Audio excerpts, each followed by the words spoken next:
this was interesting. So in Osaka, and yes, so the Osaka city government, this is the same Osaka city government that did an audit. They asked all workers to disclose if they had tattoos or not, after there was a rumored story that a city employee had shown a gang tattoo to intimidate somebody coming using city services and hearing this and knowing basically in Japan, if you are a gangster and you kind of want to intimidate somebody, rather than give a business card or make an offer so that they can't refuse or talk like the Sopranos or something, what you do in Japan is the easiest way to communicate without saying anything that you are a gangster is that you show that you have gangster tats. And people get the message and they run the hell away. It's scary, especially in places like Osaka where they really know that you don't want to tangle with Yakuza. So when they found out that a city employee had a tattoo, they basically, the new mayor of Osaka at that time went and said, let's do a survey, let's make everybody disclose if they have tattoos or not, and with the idea that we're going to fire everybody in Osaka who works for the city government who has tattoos. Given that tattoos are internationally now fashionable and popular, the international community declared the mayor of Osaka to be Hitler.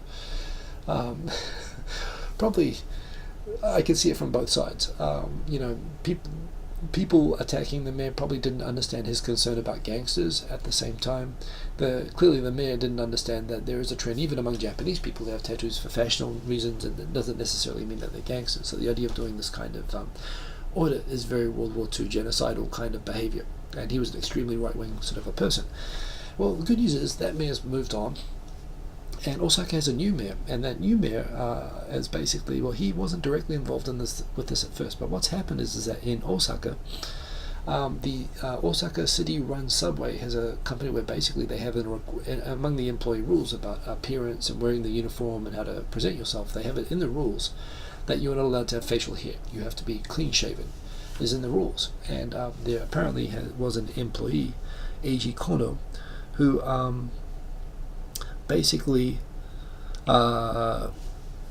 grew a tidy beard or a mustache or something like that, and as a result of that, on the employee evaluations, he was basically marked down specifically for having a beard.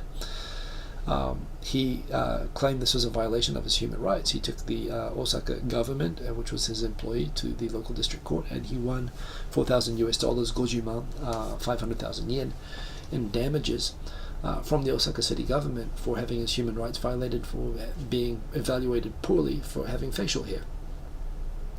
Now, I realize this seems kind of ridiculous. There's two things with this I need to talk about. One, and the mayor aspect of it is, when this court decision came out, so the Osaka city government said, well, they were going to ponder it and analyze the result. But basically, the new Osaka mayor has come out and said, this is ridiculous. We should be allowed to, set rules that you're not allowed to have facial hair, and we're going to appeal. So Osaka has moved from persecuting tattoos to facial hair now.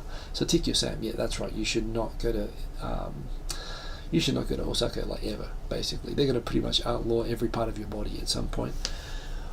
So we have a situation now. For some context here, and the thing about with Japan with facial hair. So why the sensitivity about facial hair? I went away on a summer in the year break once. I came back with a beard.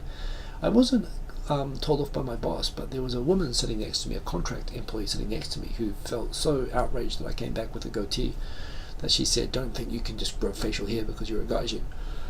Well, what the hell are you talking about? It's like, it's not acceptable in a Japanese company to grow facial hair. I got lectured by her.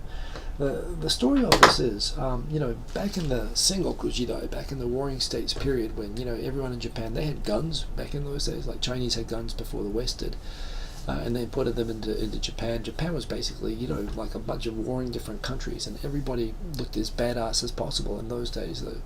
The samurai warriors, they all had mustaches, they all had beards and whatever, they all had long hair, they walked around with their swords intimidating people.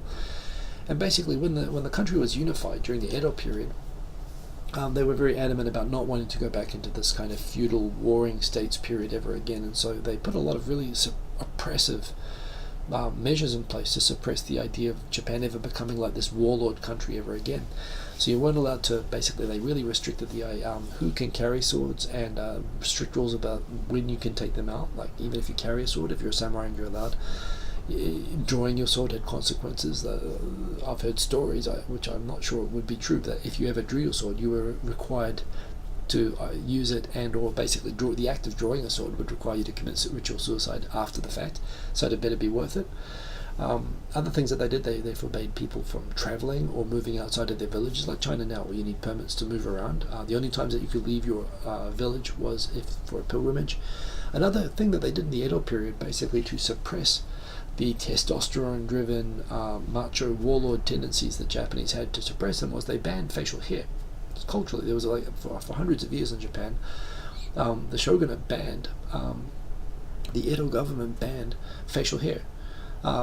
People I know some people get the idea some Japanese have difficulty growing full beards and stuff like that, but that's not the reason. It wasn't until the Meiji period, when Japan opened up and westernized, that basically sort of facial hair came back. But it's always been kind of this idea that under Japanese culture, it's not acceptable for, like polite people. It was basically equated with morality that you're not supposed to grow facial hair. Another thing about this, another story I have is at a company that I've worked at before. There was a great hire. There was a candidate who was actually a young, smart, good interview, great candidate, and a bit fashionable, right? He kind of had the shaved around the side of the head, had the long sort of he kind of had a cool hairstyle. He was a bit young and modern and whatever. And one of these things he had kind of a thin mustache and a little goatee and whatever. He actually looked kind of cool as far as I could make out. And he interviewed really well, and so I was supportive of hiring. However, the head of the Japanese team that I was sort of co-managing vetoed the hire. And when I asked him why, he said, beard. It indicates bad character, not trustworthy. And I was like, dude, are you kidding? And we actually had to escalate it. When I escalated it to overseas managers, they were laughing. They thought it was a joke. And I was like, no, seriously, people get worked up about this stuff. It's completely irrational. But just like with your tattoos, you have to understand, if you're coming to Japan right now, like, these huge beards are really popular in other countries. They're not popular here. Movember is never taken off. And there are people in Japan who, based on whatever samurai tradition or for whatever reason, there are people who are really irrationally hostile to beards. And I've grown out beards myself, so I've experienced it. It's dumb, it's irrational. The Osaka city government, in spite of the fact that penalizing people for having beards, has now drawn a fine from the Osaka district court. The Osaka city government is fighting it, and what can you say? I guess this is a bit like the tattoos. This is baby steps. Japanese society is transforming, but they're still coming to terms with this. And bear in mind as well, I mean, if you're coming to Japan and you want to get a job at a Japanese company, you're going to have to take the piercings out. You're going to have to cut the hair, shave the beard, cover up the tattoos, at least for the interview. Even if it's a place that looks like they might be okay with all of that stuff, you got to tidy up, and this is considered to be part of that. And look, it's a beard, it'll grow back. But I must admit, some of the people I see coming to Japan nowadays have beards that are not easy to grow back. But this is kind of ridiculous. Clearly, it's to mark someone's HR evaluation down over facial hair is ridiculous. But at the same time, the fact that Osaka is ready to go to war over this is in itself also kind of funny.